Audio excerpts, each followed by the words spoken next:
اهلا وسهلا بحضراتكم. معاكم المهندس مصطفى العبساوي من الدوليه للشتلات. النهارده هنعرف راي عملائنا عن زراعه نخل برحي وانسجه. معانا والد الباشمهندس احمد صاحب الارض.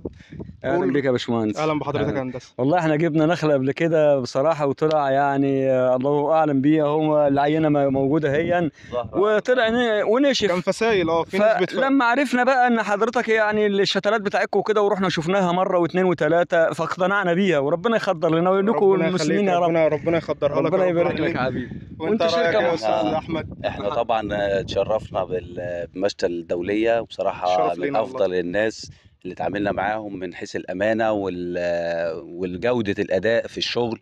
النخل القديم اهوت واحنا خسرنا ثمنه وخسرنا سنتين مزروع في الارض وطبعا تكلفه جامده وكل ده راح علينا. كان فسايل وطبعا كانت صعيدي وطبعا الفسائل فيها نسبه فقد، بس هي كانت جايه مزروعه ضعيفه. لا ضعيفه جدا. ضعيفه وحتى كان فيها سوس.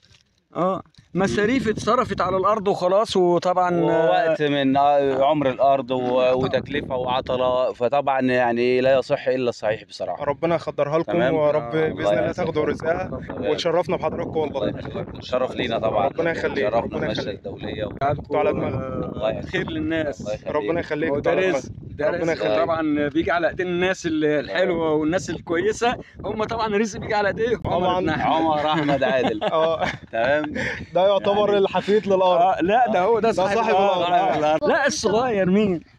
حمزه وجودي. ربنا يخليها لكم. ربنا يبارك لكم. طبعا للطلبات والتواصل تواصلوا معانا على الارقام او على رسائل الصفحه. طول ما انت مع الدوليه هتزرع بامان وهتزرع صح. كان معكم المهندس مصطفى العبساوي من ارض المغره. سلام.